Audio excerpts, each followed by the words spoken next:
being allergic to cold is expensive.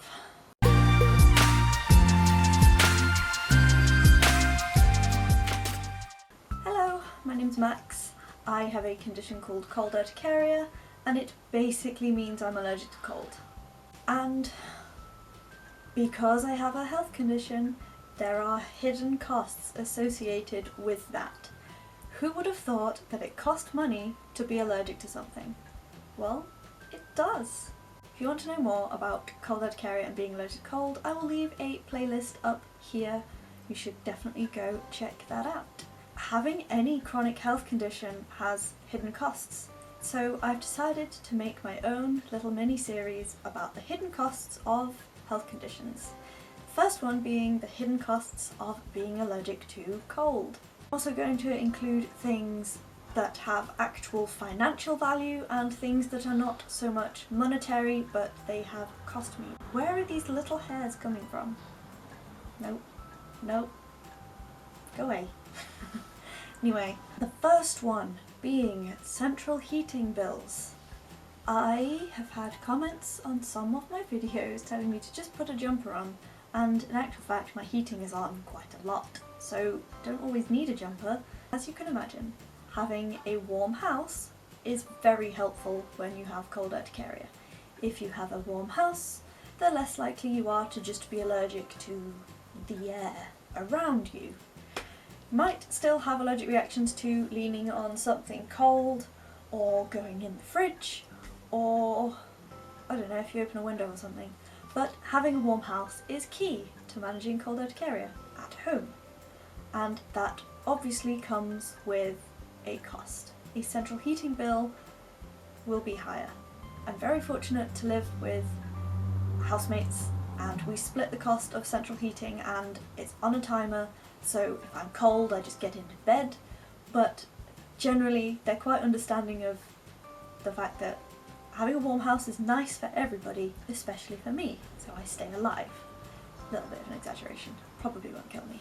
Moving on from that, hot water bills, which is kind of lumped on with the central heating bill because in my house they are both gas powered, I think. Long hot showers are my best friend. Occasionally a bath, but I generally have reactions to the parts of my body that are not in the bath, even if they were all in the bath, and then I get out of the bath. It's not so bad in the shower. A hot water bill will probably be higher if you are also allergic to cold, like me. Especially if you come in from outside and it's cold and you warm up by getting in the shower for an hour. Not the most environmentally friendly, but you gotta do what you gotta do. Next, the gold standard treatments for cold urticaria are prescription-only medications, currently in the UK. That means that per item, per month, it costs, currently, £9 each. That's £18 a month, possibly. So, the medications I'm talking about are fexofenadine, which is an antihistamine, basically controls all of the skin reactions, mostly like hives or the ones in your face. That doesn't make much sense.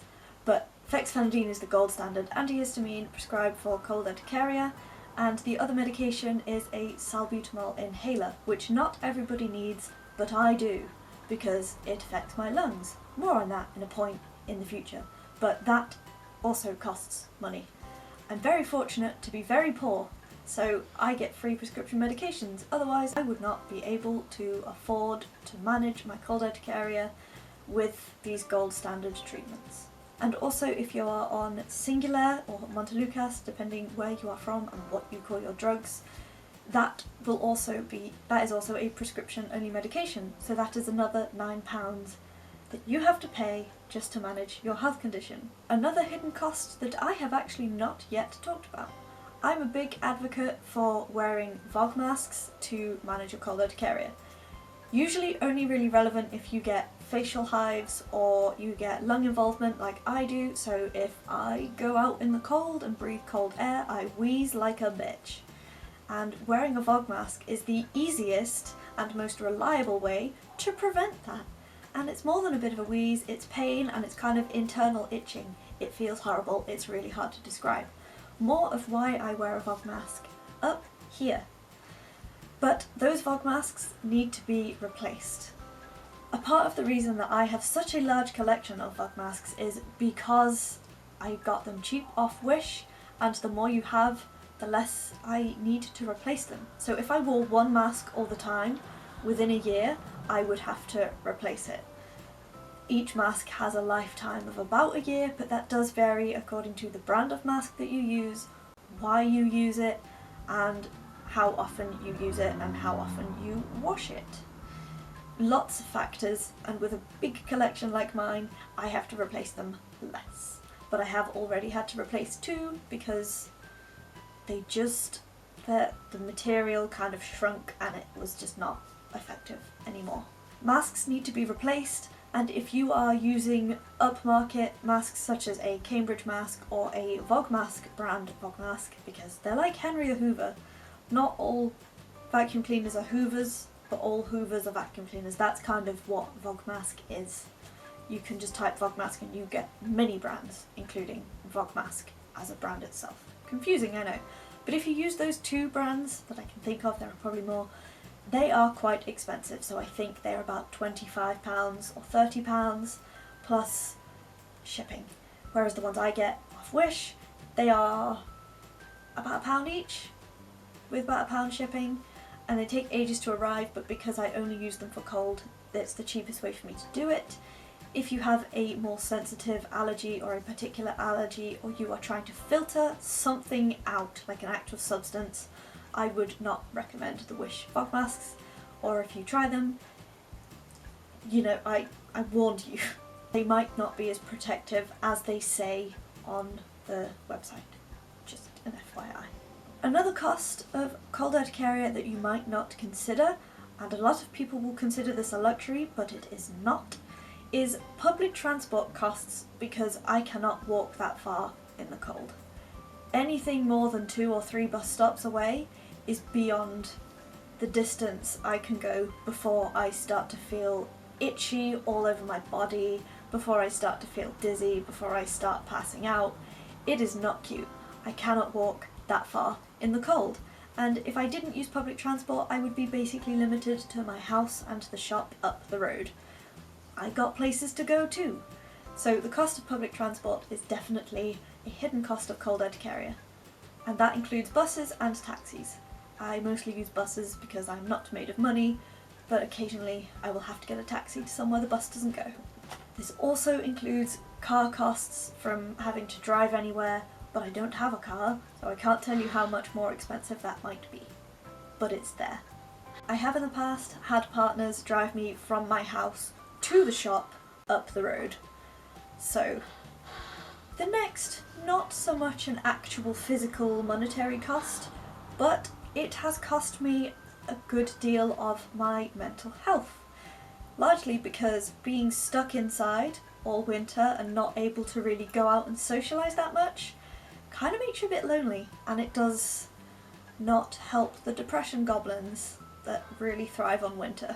My mental health suffers when it's colder because I can't go out and do anything about it, and not that many people pay visits. But I'm very grateful for the people that do. Or the people that drive me to somewhere we can hang out. That also works. Another hidden cost is the cancellation of plans. And that can cost you a reputation if you are well known for showing up, and then suddenly you get cold urticaria and you can no longer just show up. Sometimes you have to cancel because it's too cold. Sometimes it can cost you actual money. So there's been times where I've paid for a ticket to a show, but then it snowed and I can't leave the house. So I've had to cancel going to the show that I've paid for, and that's money I don't have. And you can't always sell the ticket on the day of. Doesn't always work. Similarly, it's cost me a social life.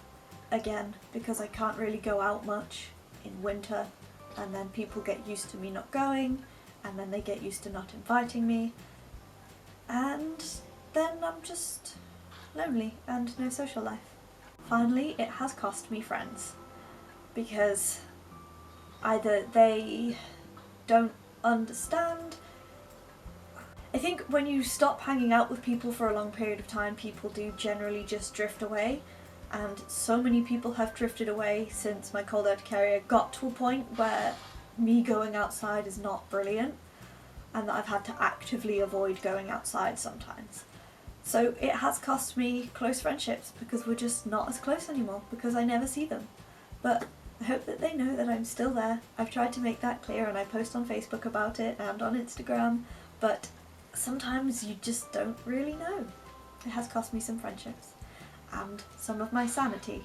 Those are some of the hidden costs of being allergic to cold, the hidden costs of cold urticaria. There are probably more, and some of them I thought of, but it's just a general cost, like buying hats and scarves and gloves because I lose them. That's just a cost of me being clumsy. Don't forget to like this video, drop a comment down below if I have missed a hidden cost of cold urticaria, subscribe to my channel if you haven't already so that you can stay up to date with this hidden costs of series that I'm doing, and ring that notification bell so you get notified every single time I post a new video. Videos go up every Saturday at 6 PM UK time with at least one bonus video every single month. See ya!